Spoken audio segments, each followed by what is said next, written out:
Hola compañeros, vamos hoy a leer y explicar de forma rápida lo que nos cuentan las escrituras védicas respecto a los movimientos del Sol, que viene a ser lo mismo que se nos explica en el libro de Enoc o en el de Jubileos, como ya vimos, con esa misma circunferencia del cielo y también del recorrido del Sol pasando por los distintos signos zodiacales.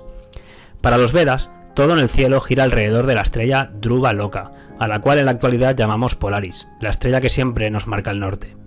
A este respecto nos dice el capítulo 23 del Bhagavatam que la estrella polar brilla constantemente como eje central de todas las estrellas y planetas.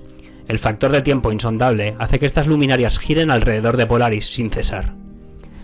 Si bien los Vedas nos enseñan con detalle los movimientos de todo el sistema planetario en que vivimos, al que llaman Bhumandala, hoy nos vamos a centrar únicamente en el Sol, y ya explicaremos todo el planetario védico y su cosmología en otro vídeo más adelante, que será muchísimo más completo y el cual estamos preparando con mucho cariño, junto a los amigos Padma y Dira que nos están ayudando desde Chile en una profunda investigación. No obstante, indicar que, como no puede ser de otra forma, igual que todo el resto de civilizaciones anteriores sabían, también para los Vedas vivimos en una tierra plana y circular, sobre la que giran el Sol y las estrellas en círculo, como hemos dicho antes. Los Vedas dividen nuestra Tierra en 7 círculos, rodeados a su vez por 7 zanjas con un océano cada una. ¿En cuál nos encontramos nosotros viviendo? Pues es lo que estamos también intentando descifrar. El gran círculo central de Tierra, llamado Jambudvip, tendría a su vez 9 divisiones de tierras separadas por 8 grandes cadenas montañosas, siendo la parte central de Jambudvip la denominada como Yabrita Varsa. Y justo en medio de esta nos explican que se encuentra el gran y sagrado monte Sumeru, que asciende muy alto en forma de cono invertido, puesto que es más ancho en su cúspide que en su base. Recordar que en otras cosmologías se nos habla de un árbol gigante, también en el centro de la Tierra, y que la uniría con el cielo. Y en historias y mapas antiguos también encontramos una gran montaña magnética, justo en el centro del norte, llamado Rupesnigra. En el caso de los Vedas, el monte Sumeru sería de oro, el cual sería uno de los más apropiados minerales para conducir la energía, ya que para los Vedas, igual que para Tesla, el universo también sería eléctrico. Por cierto, Nikola Tesla estudió con un maestro hindú, del cual aprendió y comprendió seguro buena parte de lo que después plasmó en su vida y en sus inventos. Bien, sobre este enorme monte llamado para los Vedas Sumeru, se apoyaría uno de los ejes de la gran rueda del Sol, y el otro se apoyaría sobre la montaña llamada Manasotara, a la cual ubican en medio del último de los 7 círculos concéntricos que describen, muy lejos del monte Sumeru. Destacar también que si bien los Vedas nos describen claramente círculos concéntricos en nuestra creación, también dividen el círculo central en 4 partes para describirnos los 4 puntos cardinales, igual que hace el libro de Enoc. Es decir, aunque existe un norte en el centro de la Tierra marcado en el cielo por Dhruva Loka, la estrella polar, y en la Tierra por el monte Sumeru, para poder orientarnos en el recorrido del Sol y las estrellas, también nos dividen la Tierra en esos 4 puntos cardinales, norte, sur, este, oeste, puesto que ello es imprescindible para expresar la posición de las luminarias en su circunnavegación. Antes de dar inicio a la lectura de los cantos y versos donde los Vedas nos enseñan estos movimientos del Sol, os dejo con una breve introducción a los Vedas y sus escrituras, narrada por nuestro querido amigo Padma. Los Vedas son el grupo literario más antiguo de la humanidad. Fueron escritos hace más de 5000 años por el gran sabio Vyasadeva en los Himalayas. La palabra Veda significa conocimiento. Originalmente existía solo un libro llamado el Rig Veda, pero para su mejor comprensión, Vyasadeva lo dividió en 4 libros: el Rig Veda, el Yajur Veda, el Sama Veda y el Atharva Veda. Aparte de estos 4 libros principales están los Smritis, los Puranas y los Itihasas. Dentro de los Puranas están el Bhagavatam, un texto que habla de astronomía y filosofía. La contribución más tangible de los Vedas a la humanidad ha sido en la matemática, con la introducción del uso del cero, los decimales y los números como los conocemos. Personajes influyentes han estudiado estos textos védicos, como Schopenhauer, Emerson, Carl Jung, entre otros.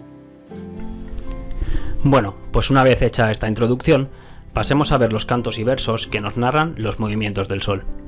En el Bhagavatam encontramos en su canto quinto, llamado el ímpetu creativo, capítulo 21 denominado Movimientos del Sol. El texto 2 nos dice dónde se encontraría el Sol y también la Luna. El cielo, entre la esfera terrenal y la esfera celestial, se llama Antariksha o espacio exterior. Si bien vemos aparecer en esta traducción la palabra esfera, en ningún texto se alude a ella, salvo cuando explican que vivimos dentro de un gran huevo cósmico.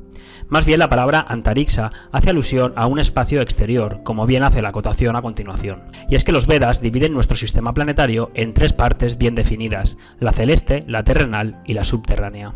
Y el texto 3 nos dice, en medio de esa región del espacio exterior, Antariksha, es donde se encuentra el Sol, rey de todos los planetas que emanan calor, y la Luna. Por la influencia de su radiación, el Sol calienta el universo y mantiene su orden correcto. Ese maravilloso orden que podemos ver y entender únicamente desde una posición geocéntrica, como nos mostró Giovanni Cassini.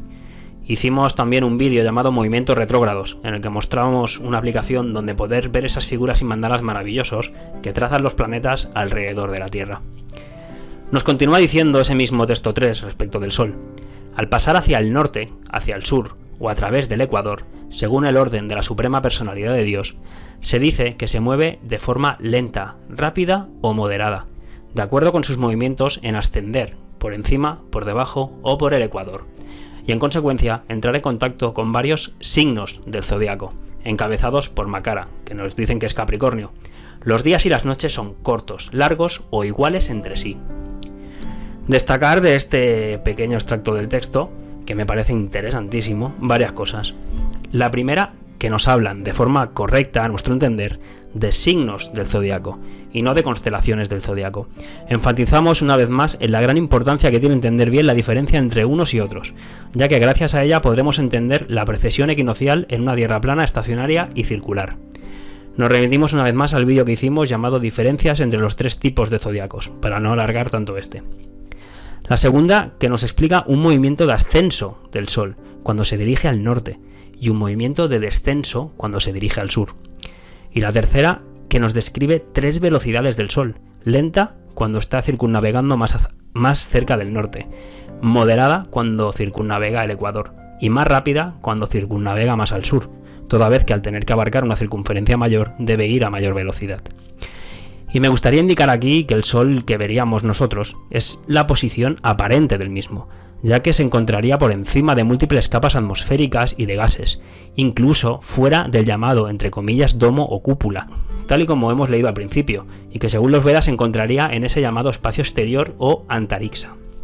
Además hay que tener en cuenta factores que inciden siempre sobre la luz, tales como la refracción, la reflexión o la birrefracción, entre muchos otros, los cuales interactúan de forma directa, real y empírica con la misma, alterando nuestra percepción de ella y provocando que la luz se frene, entre otros efectos, y los cuales siempre deberían tenerse muy en cuenta antes de hacer cualquier tipo de análisis o conclusión. Y por desgracia vemos que muchas veces se pasan absolutamente por alto, incluso por canales que se dedican también a investigar la verdadera forma de la Tierra. Pero bueno, sigamos. Ahora con el texto 4, que nos narra el camino del Sol igualito que vimos con Enoc. Y dice: cuando el Sol pasa por Mesa, que nos indica que es Aries, y Tula, que sería Libra, las duraciones del día y la noche son iguales. Así que estamos en los equinoccios de primavera y de otoño respectivamente. Cuando pasa por los 5 signos encabezados por Brasava, que es Tauro, la duración de los días aumenta, hasta Cáncer, nos dice, ya que allí se produce el solsticio de verano, y luego disminuye gradualmente media hora cada mes, hasta que el día y la noche vuelven a ser iguales, en Libra, como ya nos indicó antes. El texto 5 dice: cuando el Sol pasa por los 5 signos que comienzan con Brascica, que es Escorpio, la duración de los días disminuye hasta Capricornio. Así que estaríamos ya en el solsticio de invierno, y luego aumenta gradualmente mes tras mes, hasta que el día y la noche se vuelven iguales, en Aries nos dice, y ya estaríamos de nuevo en el equinoccio de primavera. Habría ya pasado el Sol por todas las puertas del libro de Enoc, o signos zodiacales, que vendría a ser lo mismo. Todas las culturas nos explican lo mismo, y lo basan en el círculo del zodiaco, porque por él pasa siempre el Sol en su caminar, igual que la Luna y el resto de estrellas errantes. Por eso es tan importante. Por eso, y para poder medir el tiempo, tal y como profundizaremos próximamente. En el texto 6 nos dice: hasta que el sol viaja hacia el sur, los días crecen. Claro, porque mientras asciende hacia el norte, los días se van haciendo más largos hasta que alcanza el solsticio de verano. Y hasta que viaja hacia el norte, es decir, mientras va hacia el sur, las noches crecen. Hay que tener presente que, igual que pasaba con Enoc, los Vedas también nos hacen la descripción desde el llamado hemisferio norte. En el capítulo 7 dice: mi querido rey, como se dijo antes, los eruditos dicen que el sol viaja por todos los lados de la montaña Manasotara, en un círculo, cuya longitud es de 95.100 yoyanas. El tema de la medición de las yoyanas no es exacto ni mucho menos, y ya hablaremos de ello en otro vídeo próximamente. En la montaña Manasotara, al este del monte Sumeru, se encuentra el lugar conocido como Devadani, poseído por el rey Indra. De manera similar, en el sur, hay un lugar conocido como Samiyami, poseído por Yamaraja. En el oeste, es un lugar conocido por Nimlokani, poseído por Varuna, y en el norte hay un lugar llamado Vivavari, poseído por el dios de la luna. La salida del sol, el mediodía, la puesta del sol y la medianoche se producen en todos esos lugares de acuerdo con tiempos específicos, comprometiendo así a todas las entidades vivientes en sus diversas tareas ocupacionales, y también haciendo que cesen esas tareas. Claramente nos describe la circunnavegación del sol en círculo, pasando por esos 4 puntos cardinales de la montaña Manasotara, aquella montaña circular muy alejada del centro. En el texto 8 y 9 nos dice: las entidades vivientes que residen en la montaña Sumeru son siempre muy cálidas, como a mediodía, porque para ellas el sol siempre está arriba.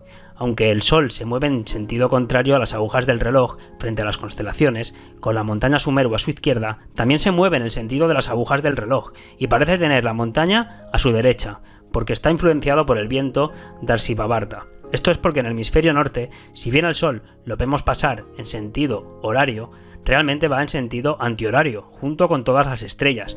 Es una cuestión de perspectiva, como siempre explicamos. Por eso desde un mismo hemisferio puedes ver girar estrellas en ambos sentidos. Simplemente depende de nuestra orientación.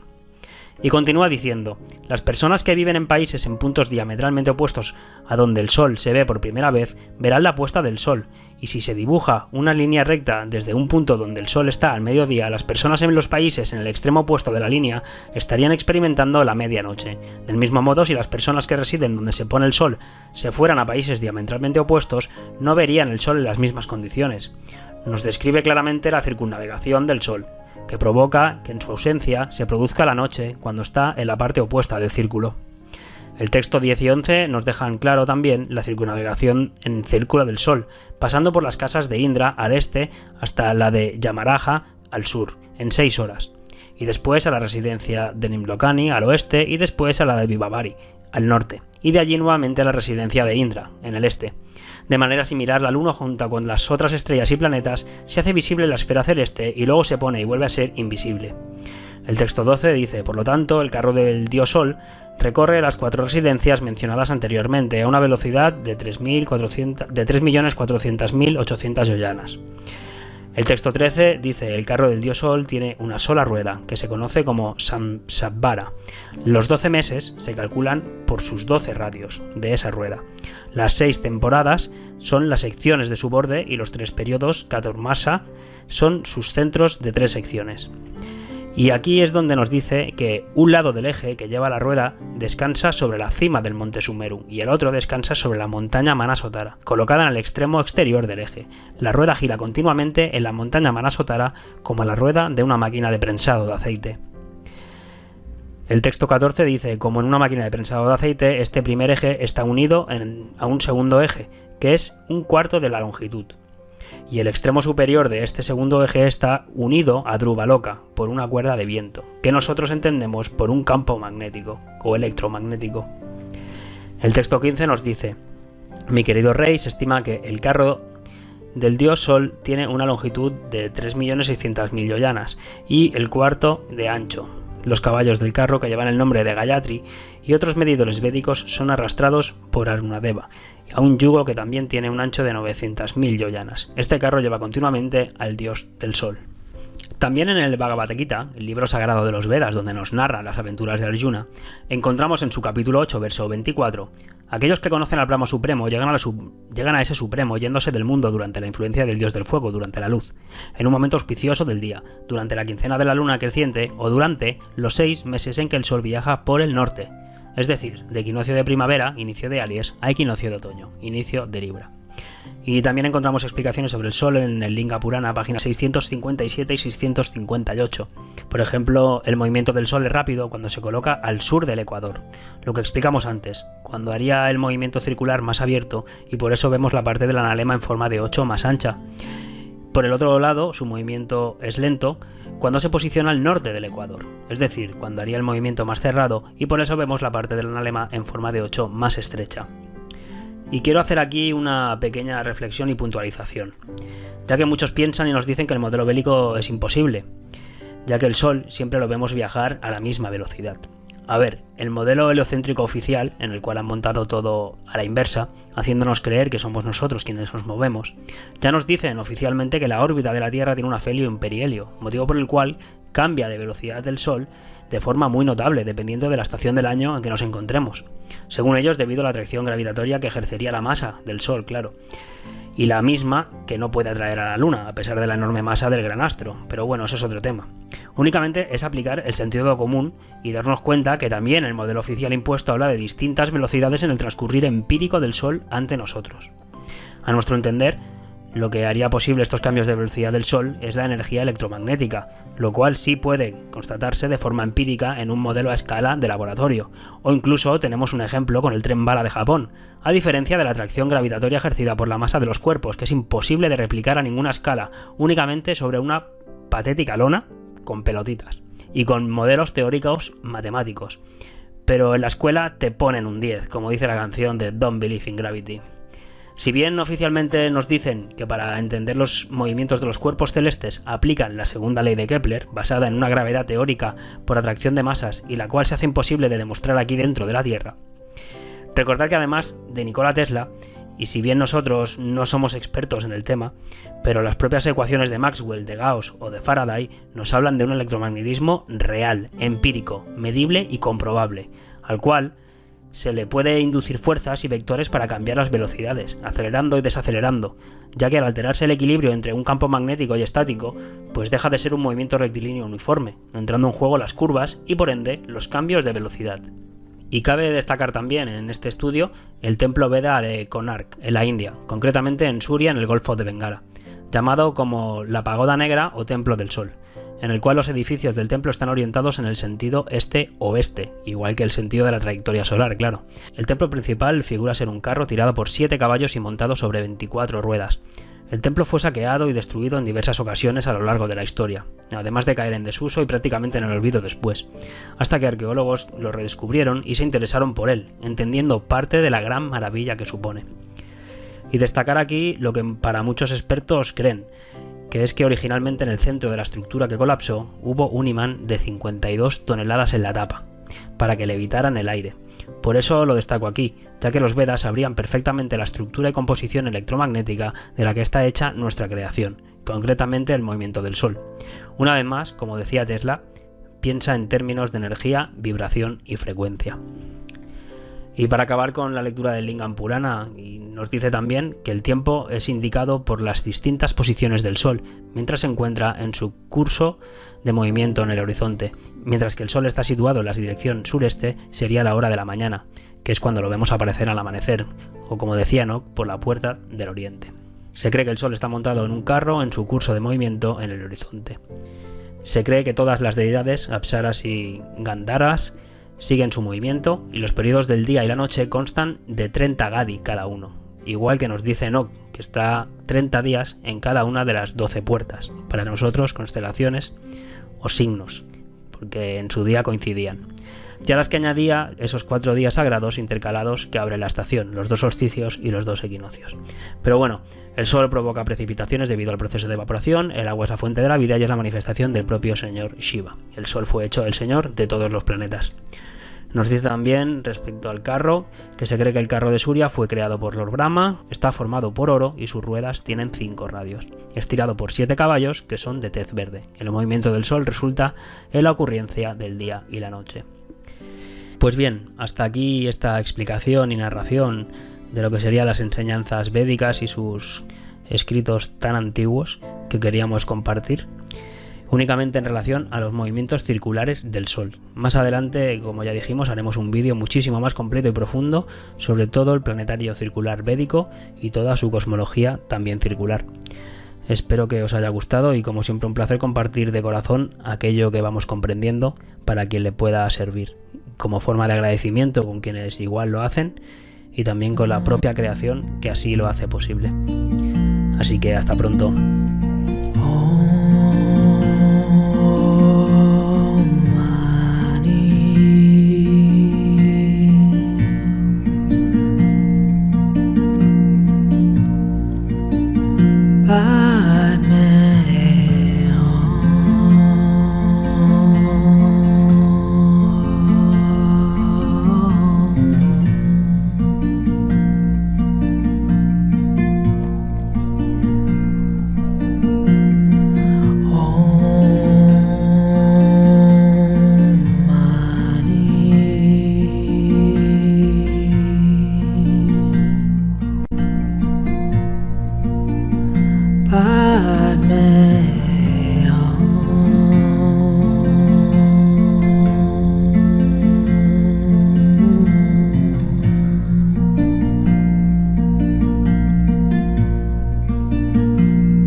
Padme